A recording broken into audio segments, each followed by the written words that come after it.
A coisa mais bela que há na vida de um homem é viver livre, é viver independente, é ou não é? Pode não ter comida, pode não ter roupa, mas é livre. É ou não é?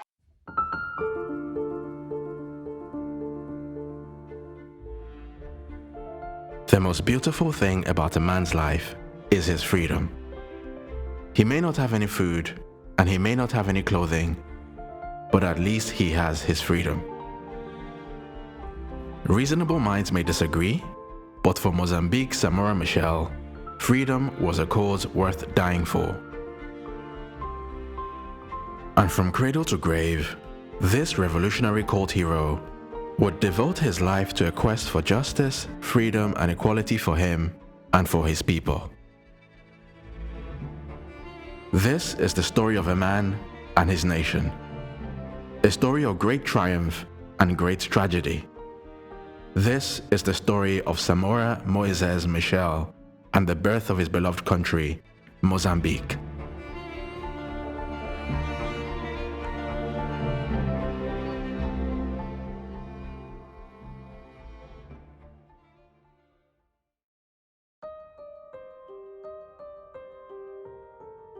Born in 1933 to a farming family in the Gaza province of what was then known as Portuguese Mozambique, Samora Machel began life in a world with very fixed ideas about who he was and what he could become.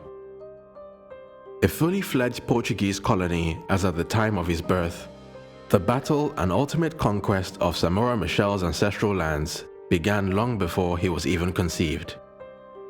Mozambique's journey from African territory to Portuguese colony began as far back as the 1500s when the Portuguese took control of the island of Mozambique and the port city of Sofala.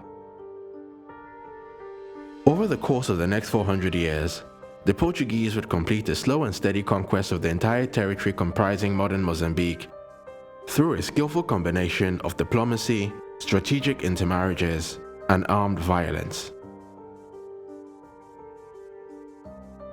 Setting up trading posts and garrisons along the Zambezi River, the Portuguese gradually expanded their geographical reach by acquiring significant portions of land in the surrounding areas, which they protected by employing large African slave armies known as Chikunda.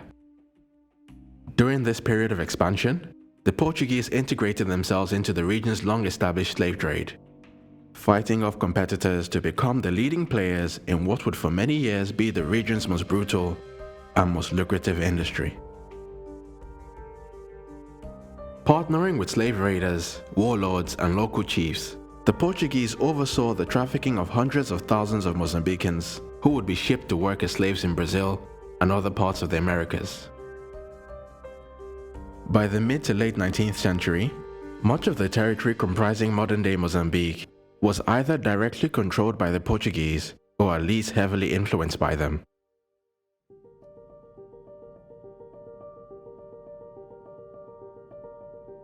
But for a short while, however, a number of key African power centers would manage to maintain their sovereignty. One of those resistant African kingdoms was the Gaza Empire led by King Gugonyana. Although initially a Portuguese ally, King Gugonyana led a violent resistance against Portugal's growing influence in the region. Rather interestingly, Samora Machel's grandfather would be among the many Gaza warriors that fought alongside King Gugonyana in what would ultimately prove to be the last major attempt at preventing total Portuguese control of the region. King Gugonyana was ultimately defeated in 1895 and exiled to Portugal. And by the time of his death a few years later, his kingdom and much of its surrounding areas had fallen under the total control of the Portuguese crown.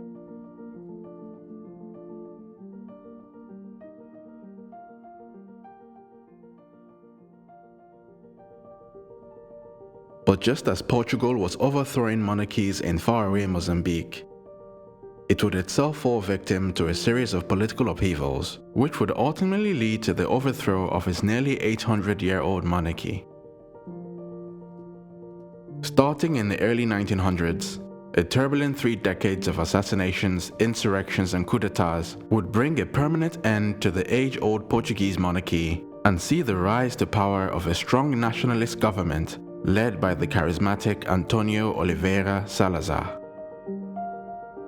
Although technically still a republic, the regime that Salazar would go on to lead for over 35 years would be far from a modern-day democracy. It was instead a corporatist imperialist state known as the Estado Novo. From a Mozambican perspective, Portugal's shift from monarchy to authoritarian republic would do no more than mark the beginning of a new era of imperialist policies imposed on it by mainland Portugal.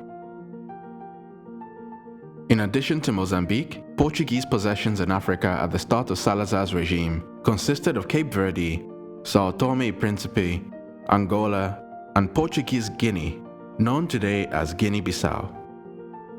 But whilst the regime itself had been born out of a series of revolutions supposedly aimed at freeing Portugal from the tyranny of unelected rulers, Salazar's Estado Novo government had absolutely no intention or desire to relinquish any of the territories acquired during the monarchical era. The official party line in response to this apparent contradiction was that Portugal's African territories were an important part of its national identity and an extension of the glory and global prestige of Portugal. The regime's stated goal was therefore to spread the light of civilization from Lisbon to the native peoples of its African territories.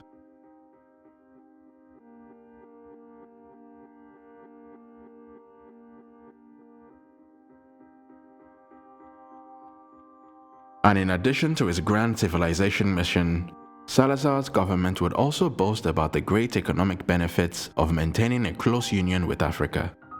With their fertile land, rich natural resources, and pleasant weather, Portugal didn't just see its African territories as a source of raw materials, but also as a useful means of generating jobs for its working classes through emigration, as well as a potential export market for goods manufactured in mainland Portugal.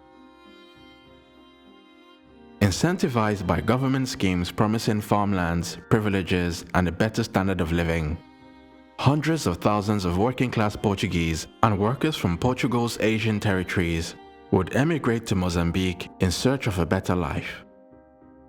And if the marketing material from the Portuguese state media was to be believed, Portuguese Mozambique was a land of opportunity for all people, regardless of ethnicity or background.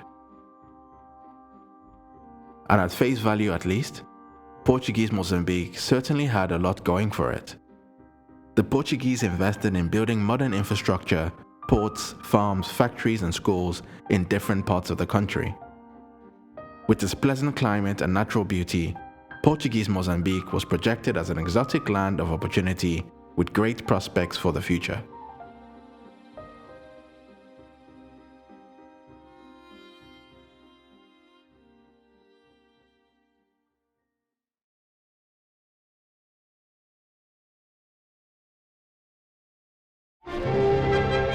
A África e o mundo, sim, precisam de nós.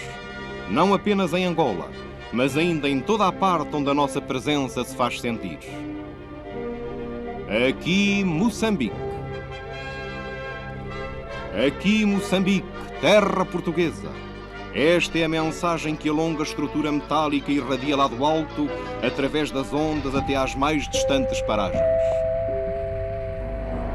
Lourenço Marques, imensa e bela urbe que tomou desde há séculos conhecimento da sua missão e do seu destino. Ser uma das grandes cidades do mundo. Uma cidade tão portuguesa como Lisboa ou Bolama e que domina a costa oriental africana.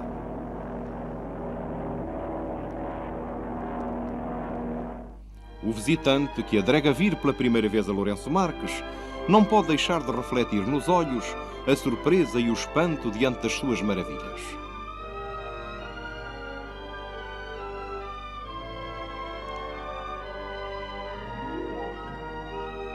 De ano para ano, num ritmo crescente, vão surgindo mais e mais belos edifícios, largas avenidas, realizações que marcam o nosso esforço, o nosso trabalho, a nossa única finalidade em suma de gente progressiva e civilizadora, apesar de tudo quanto apregoam alguns na sua ignorância e na sua má-fé. Vive-se aqui numa autêntica comunhão de princípios, no mais sincero e espontâneo entendimento, na mais concreta e real fraternidade de raças.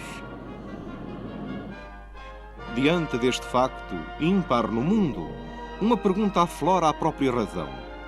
Tudo isto que acontece, teria acontecido se abandonado às leis do acaso? A resposta deu uma vez o chefe da Igreja a todos os portugueses. Sois filhos de uma nobre nação, que tanto se distinguiu pelos serviços prestados à Igreja e à humanidade, abrindo os caminhos do mar aos intrépidos missionários, portadores das verdades de Cristo aos remotos países do Oriente e do Ocidente.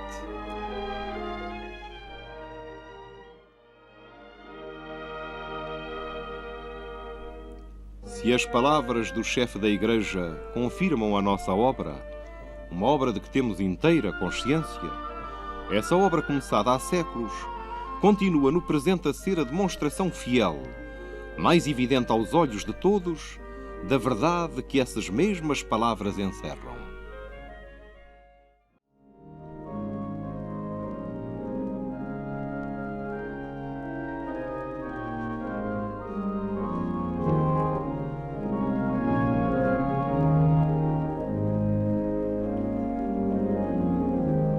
Em matéria de religião, o catolicismo predomina naturalmente, mas há na província de Moçambique absoluta liberdade de credos, o que testemunha eloquentemente que os portugueses se impuseram sempre, não pela violência, mas pela força da compreensão, da justiça e da amizade.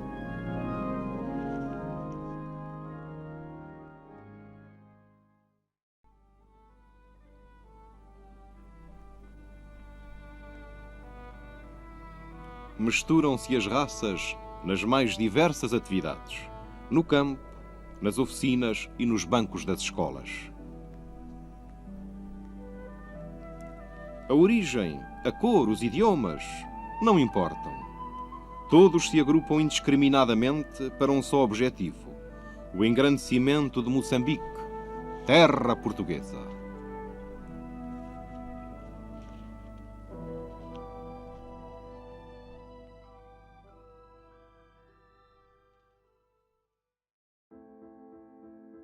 But far from the beacon of imperial success that it was held out to be, Portuguese Mozambique was in reality a highly stratified society in which race, ethnicity, and culture were the primary determining factors for access to life's necessities.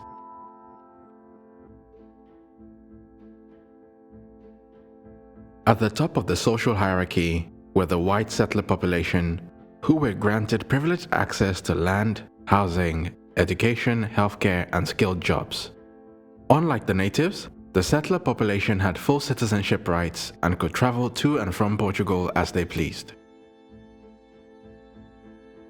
Second on the totem pole were the small elite group of Africans, Asians, and mixed-race people fortunate enough to be conferred the hallowed status of assimilado by the Portuguese government.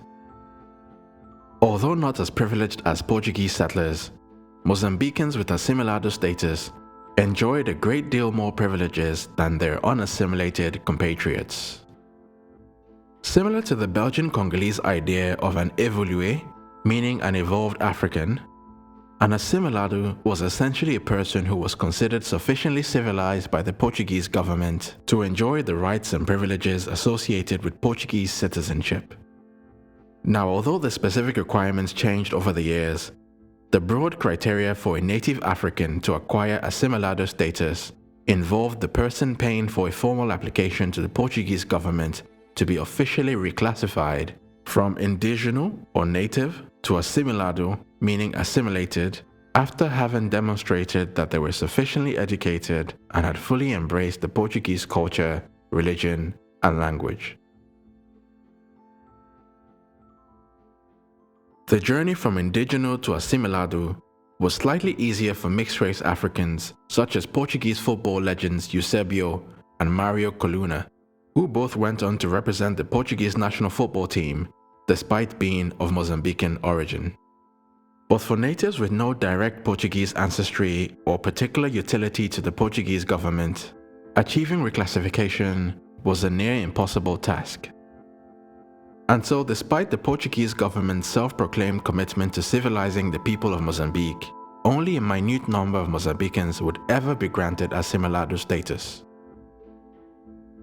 The colonial government's various restrictions on access to education for native Africans and constant shifting of the eligibility goalposts would ultimately ensure that for the entire duration of Portuguese Mozambique's existence, the total number of Mozambicans granted assimilado status would be estimated to have never exceeded 1% of the overall African population at any given time.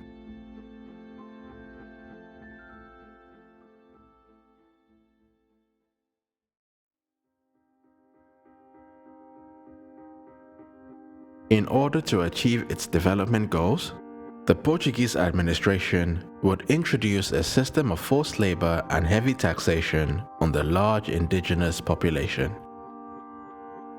Whenever the government needed workers to construct roads, lay railroad tracks, install telephone lines, or dig irrigation ditches, Mozambican peasants were simply rounded up and put to work by local administrators.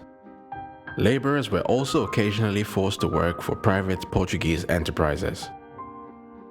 The low wages paid to workers was often not enough for them to pay their local taxes, and to make matters worse, many often ended up suffering food shortages due to their time spent away from their family farms while working on various Portuguese projects. Assaults on women by both the Portuguese and their subordinate African officers was also not uncommon, and although legally exempt from forced labor, Mozambican women were sometimes forced into the same manual labor as their male counterparts. An even more deplorable aspect of Portuguese Mozambique's labor system would stem from Portugal's friendly relationship with the neighboring white minority governments of Rhodesia and South Africa. Driven by Portuguese Mozambique's labor and tax laws, thousands of Mozambican men of working age would be pushed to work in the labor-intensive gold mines and industrial farms of South Africa and Rhodesia.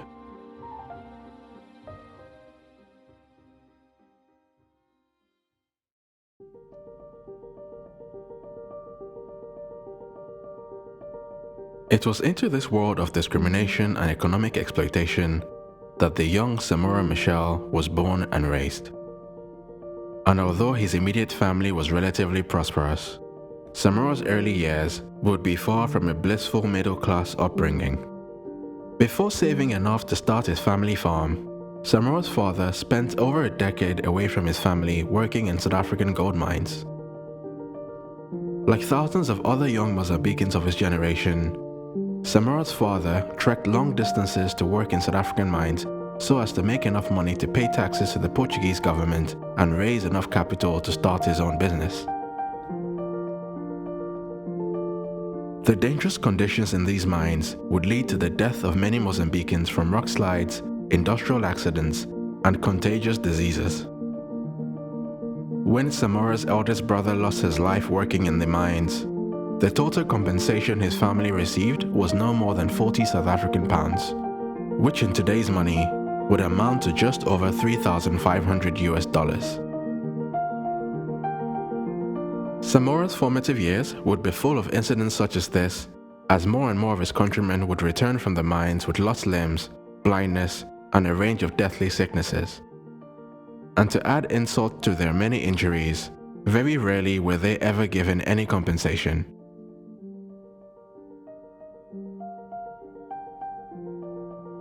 Despite watching his father overcome all odds to become a successful farmer, the systemic injustices Samora observed in Portuguese Mozambique, combined with his own personal interaction with the colonial system, eventually birthed in him a revolutionary zeal that would ultimately transform him from an obscure farm boy from the countryside into one of the biggest thorns in the side of the Portuguese government. Unlike other prominent African nationalist leaders such as Ghana's Kwame Nkrumah or Tanzania's Julius Nyerere, Samora received a very modest education at a local Catholic missionary school where he was educated up to the 4th grade level. Despite not having a secondary school diploma, Samora managed to gain admission to begin training as a nurse, which was one of the few relatively high-paying jobs open to black Mozambicans at the time. His pursuit of a nursing qualification would lead him to the country's capital city of Machel in the early 1950s. The time he spent learning and working at the country's largest health center would be the critical trigger point in his transformation from disgruntled colonial subject to firebrand anti-colonial revolutionary. Whilst working in Machel, Samora would be outraged when he heard about the government's seizure and reallocation of lands in and around his farming community back in the countryside. As part of this scheme, over 60,000 acres of fertile land was expropriated from native farmers and given to white Portuguese settlers. To make matters worse, many of the dispossessed African farmers ended up having no other choice but to seek employment working for the Portuguese settlers who now occupied their land.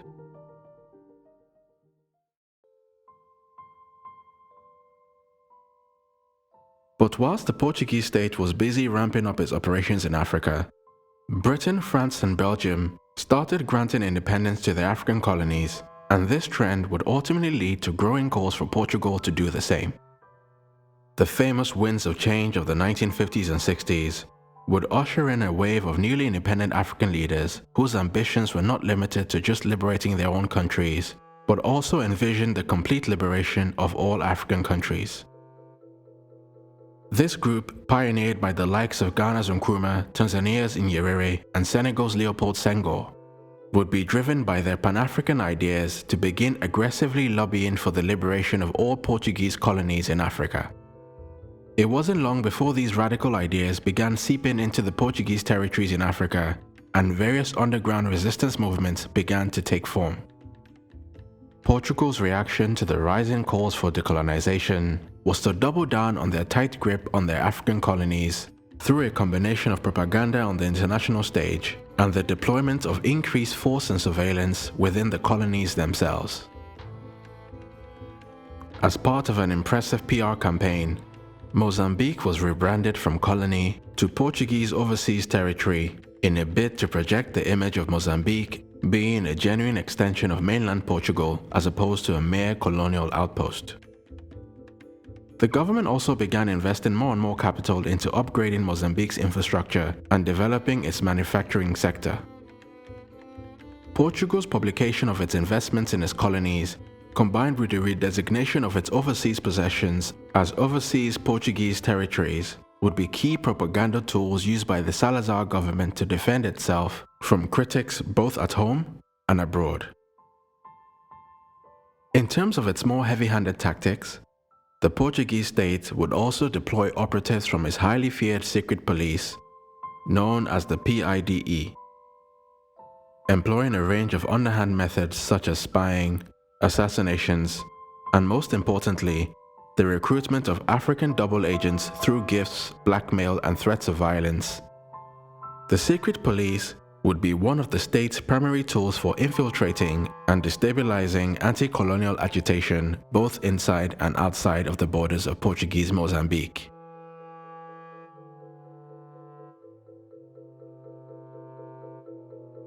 Deploying a similar colonial strategy to Belgium in the Congo, the Portuguese also worked to maintain the established order by preventing the rise of an educated and skilled native population through their application of strict limits on native access to education and skilled jobs, as well as granting very limited access to the much coveted assimilado status.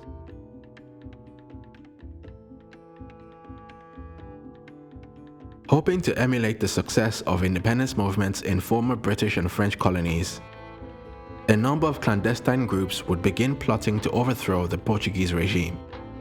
And the most prominent of these groups was the Frente de Libertação de Moçambique, popularly known as Frelimo, which was led by the charismatic Mozambican nationalist Eduardo Mondlane. Founded in 1962, Mondlane's Frelimo would move its headquarters to neighboring Tanzania in order to avoid infiltration by the Portuguese secret police. Over in Mozambique, Samora Machel soon found himself on the secret police's watch list due to his outspoken complaints against the racial discrimination he faced at the hospital in which he worked, as well as his suspected involvement in subversive underground meetings. Driven by both fear and revolutionary zeal, Samora Machel slipped out of the country to join Frelimo in neighboring Tanzania.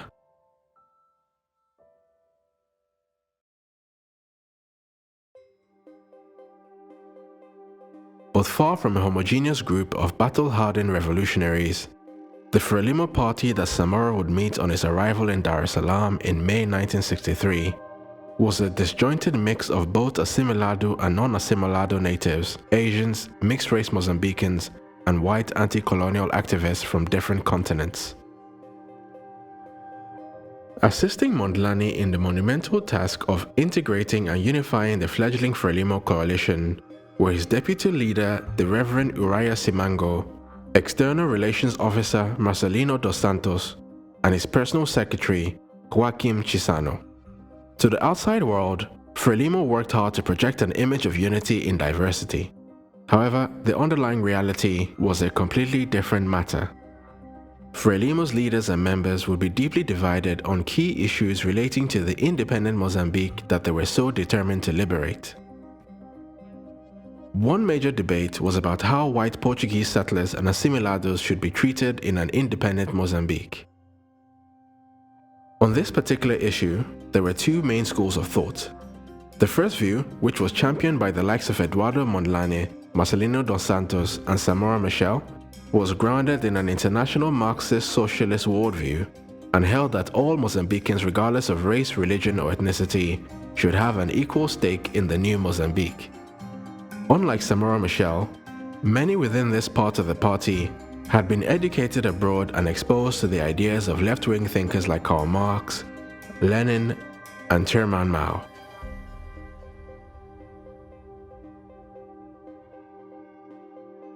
Standing in opposition to the international Marxist wing was the more Afrocentric wing of Frelimo, the most prominent member of this group being the Reverend Uriah Simango, who broadly rejected the internationalist rainbow vision of Mondlane and the others in favor of a more defiantly anti-European stance.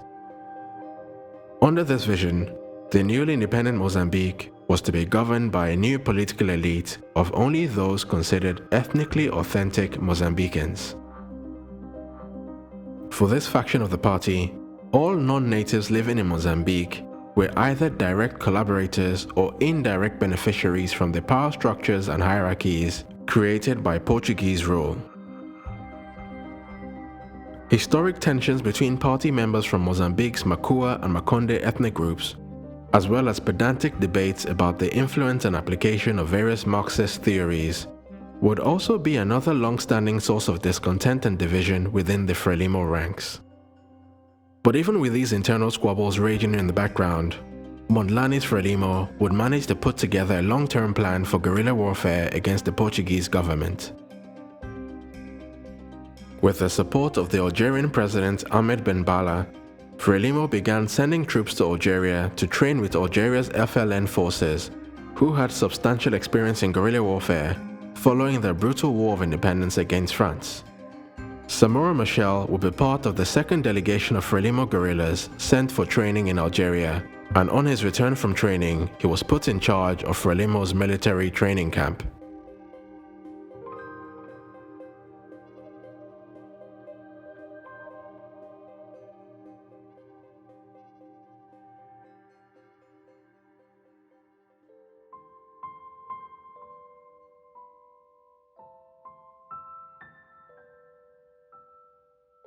Frelimo's armed struggle to liberate Mozambique would finally begin on the 25th of September 1964, when Frelimo launched guerrilla attacks on targets in northern Mozambique from their base in Tanzania.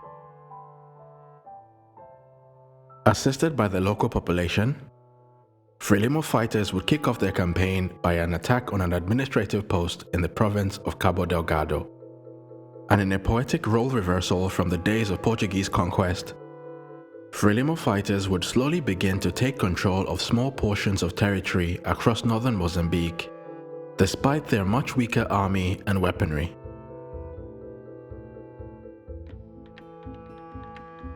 The Portuguese response was to deploy thousands of soldiers from mainland Portugal to fight against Frelimo's offensive.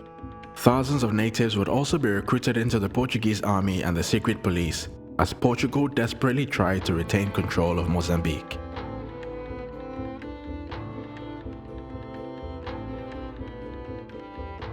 Within the first 3 years of the war, over 1/7 of the population and 1/5 of the territory would fall under Frelimo's control.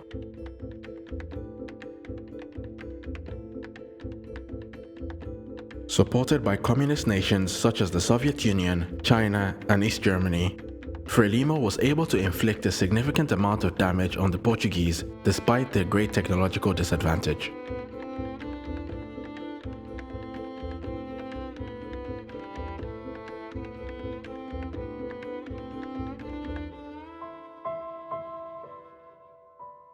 And within a few years into the war, the entire territory of Portuguese Mozambique was split into 3 main types of areas.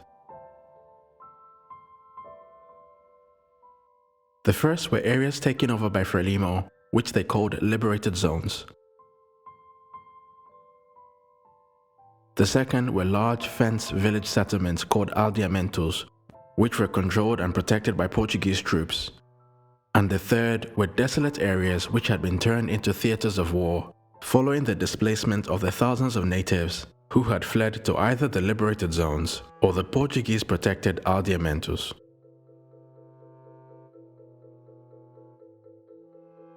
In the liberated zones, Frelimo would organize regular meetings to engage with the villagers and stoke revolutionary fervor and keep up the morale of both the soldiers as well as the civilians.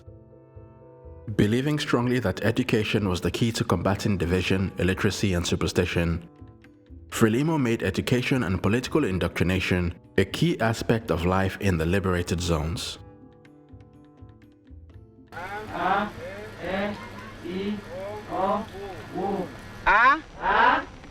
luta do povo é justa, mas a luta do povo é justa.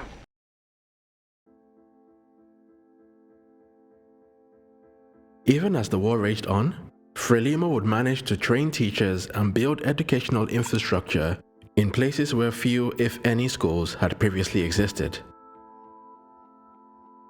And by as early as the year 1966, Frelimo would publish reports stating that more than 10,000 students had been enrolled in primary school.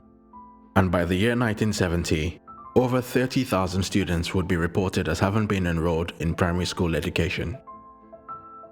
An even greater number of adults would begin attending literacy classes, as for many Mozambicans, life in the liberated zones would be their first opportunity to learn to read and write. Despite the severe shortage of African doctors, nurses, and other health workers, Frelimo would also introduce a basic healthcare system throughout the liberated zones. In terms of agriculture, Frelimo focused on the collective production of basic food staples for families and Frelimo militants. In contrast with the colonial agricultural system, which often caused food shortages due to its focus on cash crop production rather than subsistence farming. Under Frelimo, villagers would be encouraged to work the land in groups and divide the produce and profits amongst themselves. Samora Machel would also encourage Frelimo fighters to join the peasants in cultivating communal fields to help foster a spirit of unity between the civilians and the military. But despite some of its benefits, life in the liberated zones was generally very harsh, with the threat of danger ever present. Residents in the liberated zones would be constantly under fear of being caught in the crossfires between the Portuguese and the Frelimo combatants. Shortages of clean water, food, and clothing was also a common experience, and the intense political indoctrination, long working hours, and military discipline that Frelimo enforced would put a great deal of strain on many within the civilian population.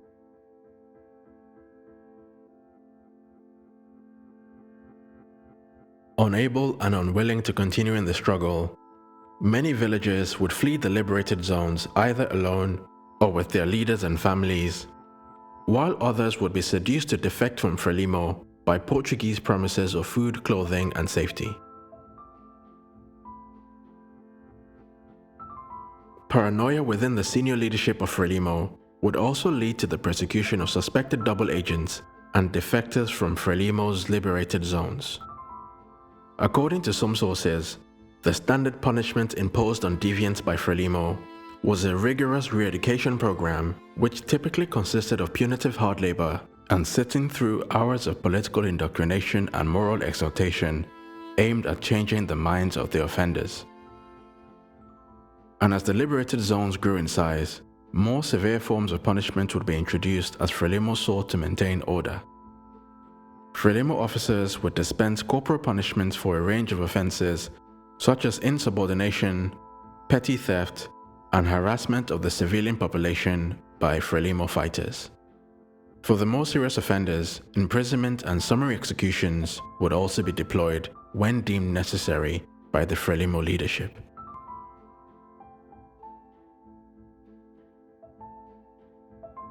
But notwithstanding the harsh living conditions and military discipline, many natives still preferred living in the liberated zones than in the relative comfort of the Portuguese aldeamentos, where natives were constantly subject to strict monitoring and control by Portuguese troops and secret police, looking to prevent cooperation between natives and Frelimo fighters.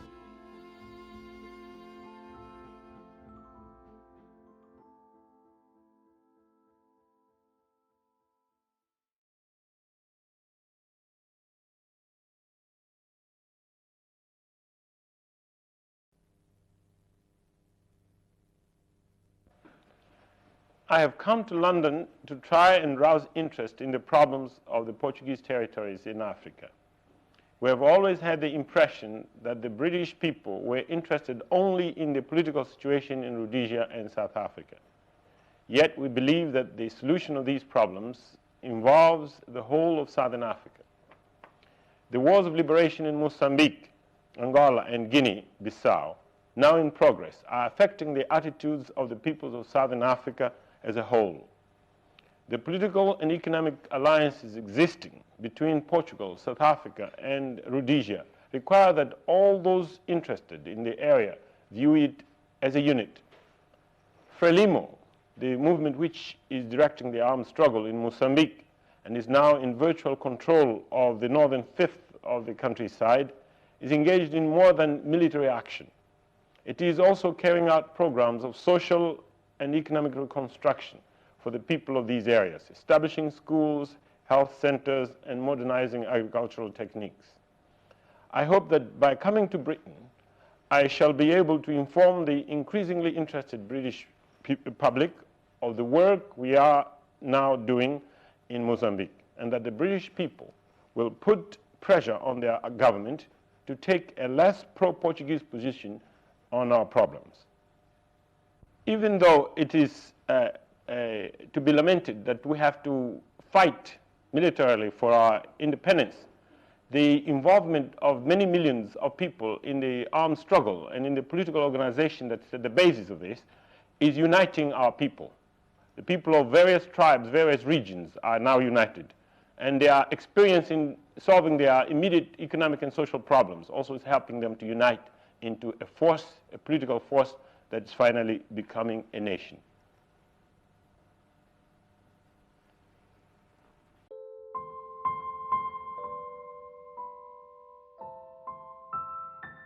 In February 1969, Frelimo's leader Eduardo Mondlane was killed after opening a parcel containing an explosive device.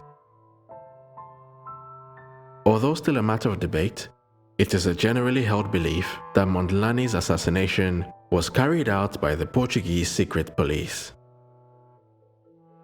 Mondlane's death would trigger a vicious fight for power between the various Frelimo factions, which would ultimately see the expulsion of the Reverend Uriah Simango and the eventual appointment of Samora Machel as party leader in the year 1970. Similar to Mondlane, Samora Machel will identify with Marxist-Leninism and under his leadership, Frelimo would expel ideological dissidents and fully embrace the Marxist ideas that would ultimately serve as the guiding light of their revolutionary campaign.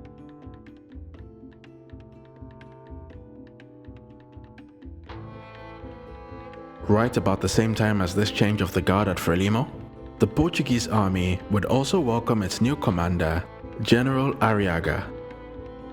Boastfully declaring that he would eliminate Frelimo in a matter of months, Arriaga launched Portugal's single largest and most expensive African offensive, known as Operation Gordian Knot.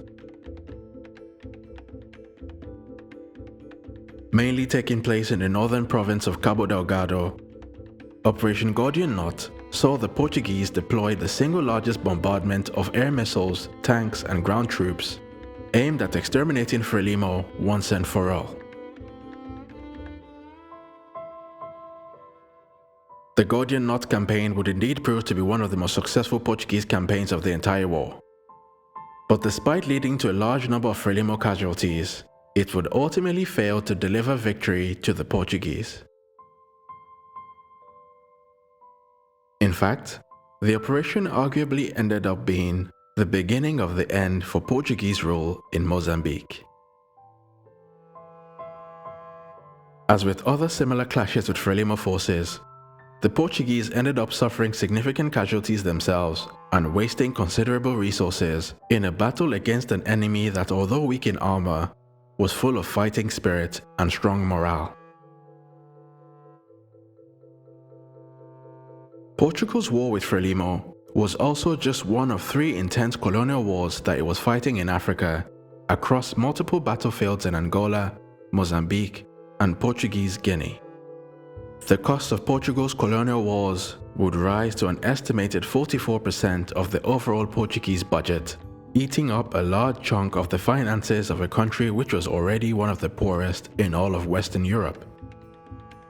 To add to the government's economic woes, hundreds of thousands of Portuguese men of fighting age began emigrating from mainland Portugal to the United States and other parts of Europe in order to avoid being drafted into the army to fight in Portugal's wars in Africa. Unsurprisingly, the Estado Novo regime became increasingly unpopular with its citizens due to the increasing human and financial costs of Portugal's colonial wars. Portuguese students, workers, and even soldiers fighting in the Portuguese army began forming anti-war movements, all calling for the Portuguese government to open up negotiations with the freedom fighters in a bid to end the seemingly never-ending wars. The anti-war movements and general dissatisfaction with the regime would ultimately end in the Carnation Revolution of 1974, in which a leftist military coup d'etat would oust the incumbent Portuguese government led by Salazar's successor, Marcelo Caetano. With a total lifespan of over 4 decades, Portugal's Estado Novo would be Europe's longest-running dictatorship.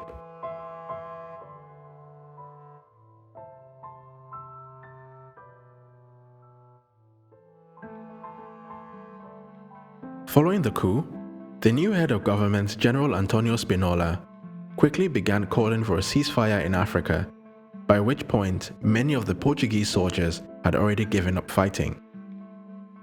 Negotiations between the new Portuguese administration and Frelimo swiftly followed, and following the signing of the Lusaka Accords in September 1974, the date for Mozambique's independence was fixed for the 13th anniversary of the founding of Frelimo on the 25th of June 1975. But for the newly independent Mozambique, the end of the war would ultimately only mark the beginning of its struggle to achieve peace and prosperity. And just like the famous slogan of its founding father, Samora Machel, the struggle would continue till this very day. Thrust into vicious battles against enemies both within and outside of its borders, Samora Machel and his young nation would soon be rudely awakened from dreams of an idealistic future into the brutal reality of building a new nation from a standing start. But regardless of the great many challenges and tragedies that lay ahead for Samora and his people, The 25th of June 1975 will always be remembered as the day in which they got to bask in the sweet taste of freedom from over 450 years of Portuguese dominance and begin the long and arduous road towards building their own homeland on their own terms. Once again, it's KB Taiwo for New Africa. If you've enjoyed this video and would like to see more content like this, then please like, share and subscribe. And until next time.